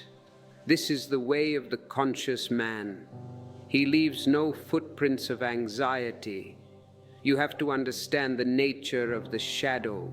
You chase women because you have rejected your own feminine side. You have been taught that men must be hard, logical, unfeeling. So you repress your softness, your intuition, your flow. But you cannot destroy these things, so you project them onto the woman. You say, she is my softness, she is my joy. And because she holds your missing half, you are addicted to her. The ultimate goal of this work is not just to get the woman, but to integrate the woman inside you, to become a whole being, half man, half woman, logic and intuition, hardness and softness, mountain and valley. When you find the inner woman, the outer woman is no longer a necessity for survival. She becomes a mirror for delight. You are no longer looking for your other half.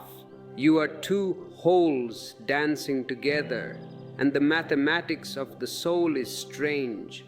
One whole plus one whole does not make two, it makes one, bigger, vaster, infinite. But two halves trying to make a whole, that is a disaster. The seams are always bursting. So, spend time with your inner feminine. Listen to music, dance, paint, walk in nature without a destination. Stop being so goal-oriented. The chaser is a 100% goal-oriented. I must get her number. I must get the date. I must get the kiss. He misses the journey. He misses the perfume of the moment. The emperor has no goal. He is just walking. And because he is enjoying the walk so much, people want to walk with him. It is so simple, yet so difficult for the mind to grasp. Stop trying to get. Start being worth receiving.